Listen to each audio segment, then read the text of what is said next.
in Nigeria, the Nigerian police force is working really hard to provide security to the Nigerian people. But there are challenges. As with any organization or any institution around the world, there are challenges. The country is huge, Nigeria, huge land mass, 1 million square kilometers, huge population, more than 200 million people, languages, cultures, social, religious sensitivities that vary and differ and are diverse around the country. And so policing comes with its own challenges. Now, speaking about naive Nigerian, we do not want to become people who pontificate and go on and on about the challenges and about the issues, or who speak in general terms and you cannot make heads or tails of what really we have to do. And so, talking about Nigeria, policing, our experience, the experience of the Nigerian people, what can be improved? And this conversation is about human rights, the rights of every Nigerian citizen, and how it can be protected. And we're going to use a simple case study because we don't want to be general, that we cannot hold on to a specific idea to be able to follow it through with a possible solution. If you're joining us for the first time, this is Naive Nigerian. We're cultivating a community of Nigerians, lovers of Nigeria, friends of Nigeria, who are naive enough to believe that the challenges of the country are not unique, they are not from outer space, that they can be broken down into simple, digestible bits, and that practical steps can be designed and we can have results in a short to medium term period. Using, and this is where it gets particularly interesting on Naive Nigerian, using mostly already existing resources in people, in funds, in space, in property, and in opportunity. So, one of the biggest challenges that many Nigerians will talk a lot to you about when you ask is experiences that they might have had with law enforcement agents or other Nigerians that are specifically bordering on abuse of fundamental rights of Nigerians. For example, somebody might be arrested and put in the cell, in jail, not in prison, but just in the cell at the police station or any similar facility, but they might not be able to access their lawyer for an extended period of time. Their family might not be able to gain access to them, to get information. In some cases, this is not all cases. I'm speaking to those experiences that have been shared, that have been discussed many times over, and what we can do about it. Remember, Naive Nigerian is not about bashing and rehashing all of the issues. It's about identifying the issue and coming up with a solution. So, you have cases where people might have been physically assaulted by other Nigerians or by members of the security forces, but there is no recourse for such Nigerians. You have situations where even lawyers might have gone to police station or wherever these Nigerians are being held in custody, where the lawyer is seeking to represent these people. And sometimes there are cases where even a lawyer is arrested and put in the cell as well, or in some cases where they were physically assaulted or turned away without being given access. As I said, this is not all the cases, but these cases exist enough to resonate with the average Nigerian. And the conversation today is, what can we do about it? There's been a lot of talk, there's been a lot of complaints, and there's a lot of mudslinging and finger pointing, but this conversation is about bringing everybody together, using the existing resources we have, creating a transparent and accountable system, and making sure that all parties are working in the same direction. The Inspector General of Police, the Commissioners of Police, all of the officers of the police, the military, from the leadership all the way down, constantly speak to Nigerians and assure Nigerians of their commitment to providing security of lives and property and upholding the rights of every Nigerian citizen. There has also been complaints from members of the public on abuse of human rights by policemen generally. Command CPs must pay special attention to the conduct of their policemen. You should be reminded that we are human rights protectors. Our duty is to protect human rights and promote human rights, and not to violate human rights. And many of us have experienced Nigerian police officers, military officers, and other members of the security forces who have come to our aid, who have helped us in tough situations, and they deserve our appreciation, and they have the thanks of a grateful nation. However, we still have situations where the experience of Nigerians, in some cases, with members of the security forces of the country, or maybe even with other Nigerians, are not pleasant. What brings the frustration and why we're discussing on Naive Nigerian is the fact that Nigerians are often not able to successfully register the abuse that they might have experienced and to be able to pursue it to a logical conclusion. And so here we go. On this conversation, the solution that we're preferring requires the working together of many stakeholders. All of the stakeholders already exist. We will not be looking to start something. It's not a new agency, it's not a new department. All of them already exist. The biggest player is the Nigerian police force. They already exist. They have capable and gallant men and women serving in the Nigerian police force. They are across the length and breadth of our country. There is a proper leadership, and Nigerian police, as you may not have observed, have some of the most remarkable leadership in Nigeria. The current leadership of the Nigerian police is a PhD holder. So the Nigerian police force is a major stakeholder in how to come up with a solution to directly target and minimize those experiences or situations where Nigerians' rights, not only Nigerians, but people who live and work in Nigeria, where they experience an abuse of their rights, that they're able to vent and register these cases and track them logically to resolution.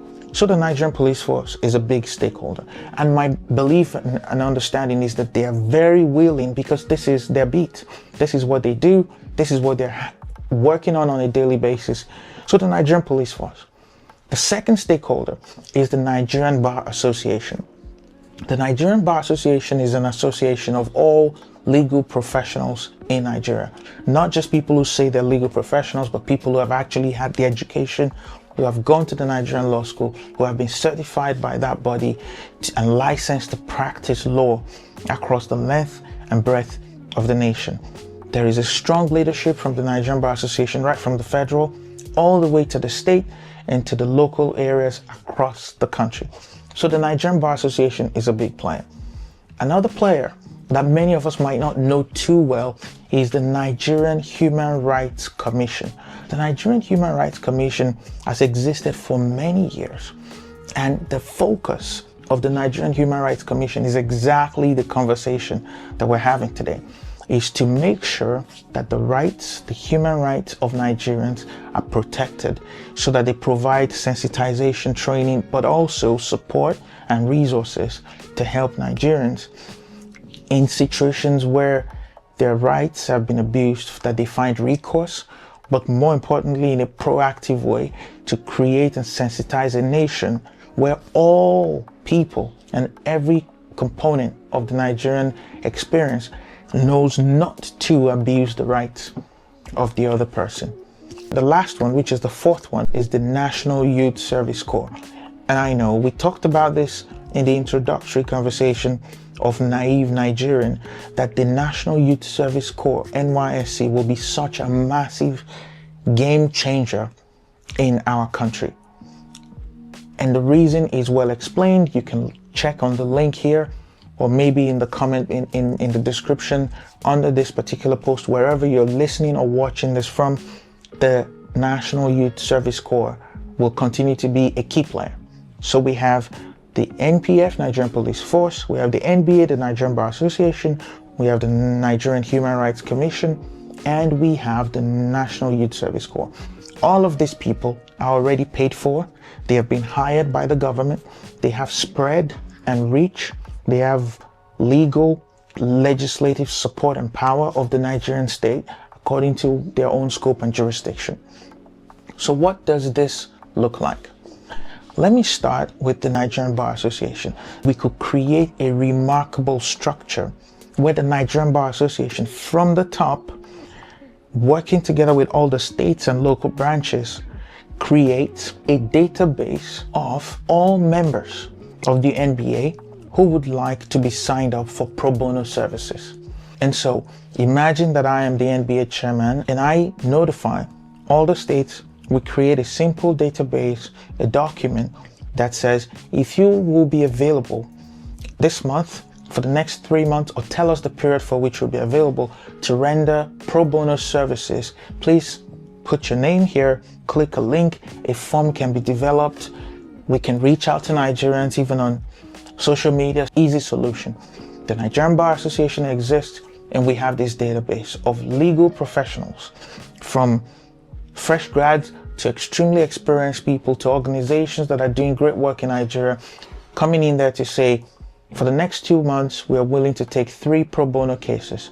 We can create another column that talks about what areas would you like to render your pro bono services in. For example, some would like it to be in intellectual property.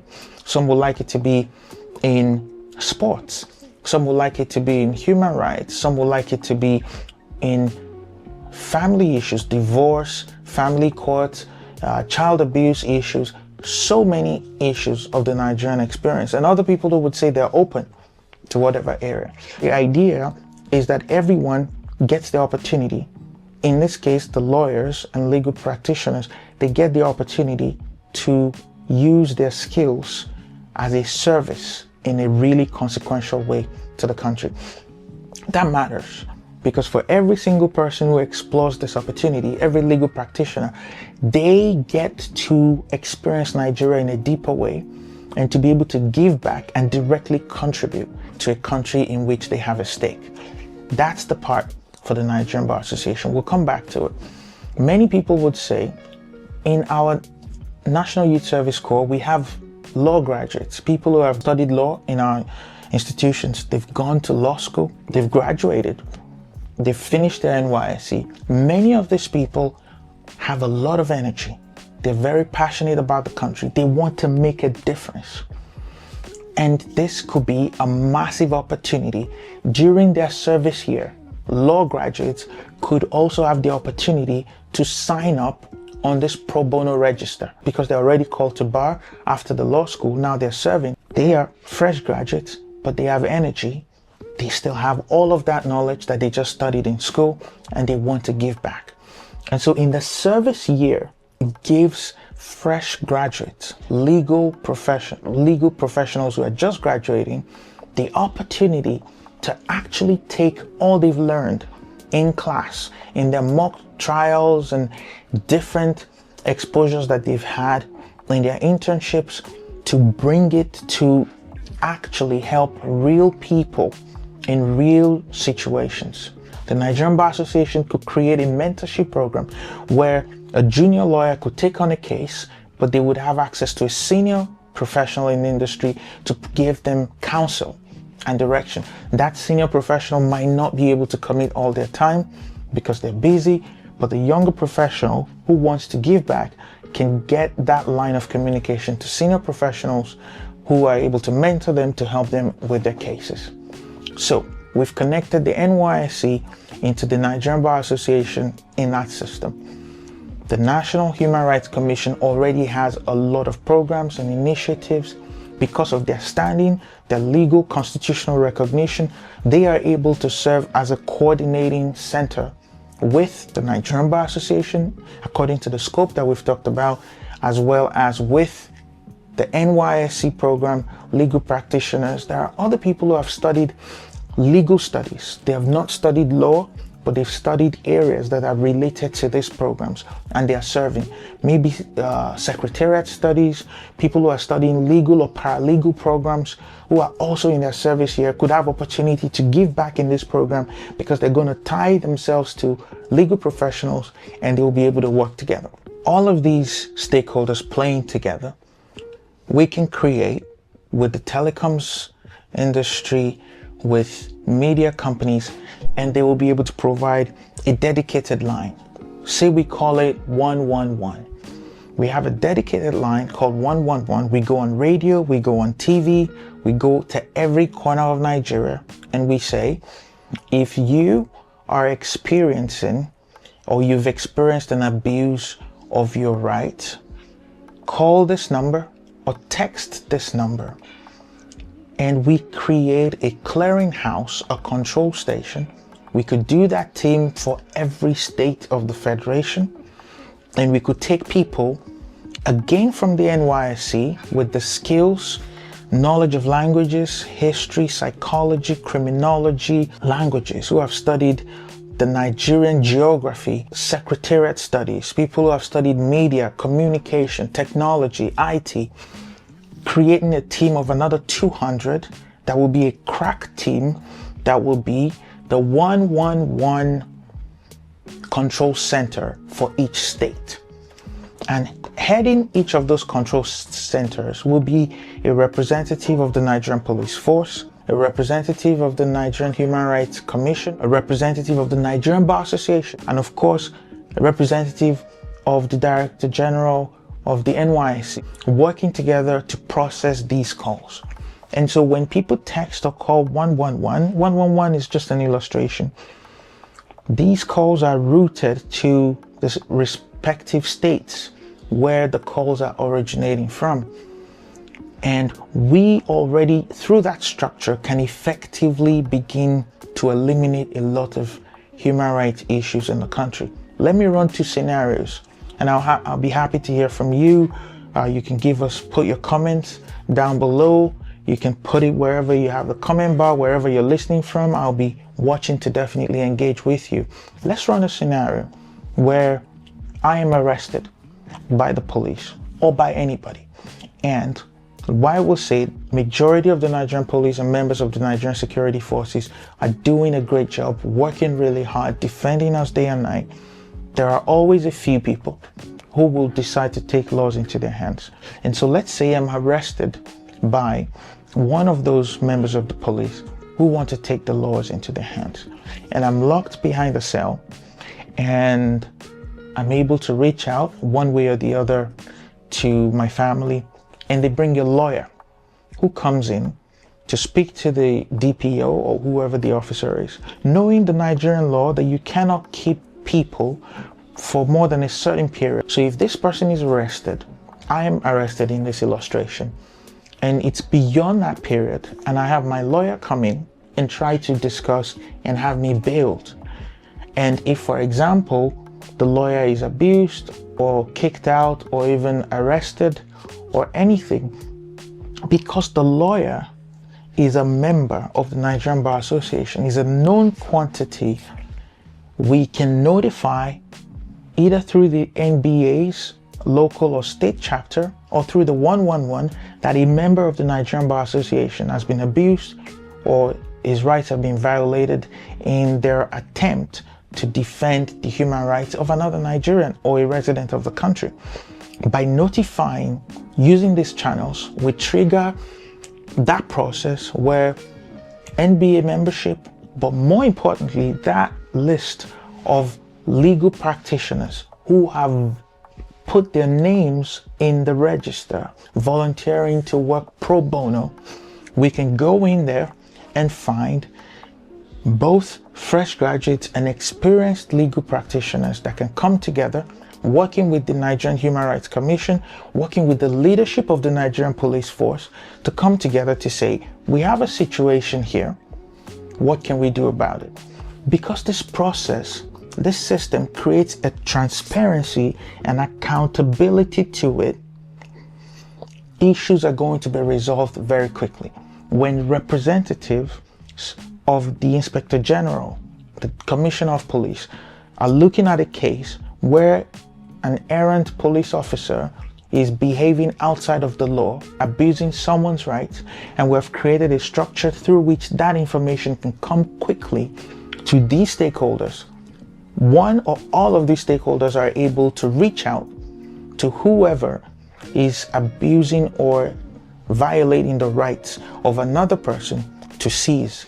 In this case, it might be as simple as the Commissioner of Police or his representative making a call to that particular police officer and saying, hey, you have somebody there you've held beyond the legal period for which you're allowed.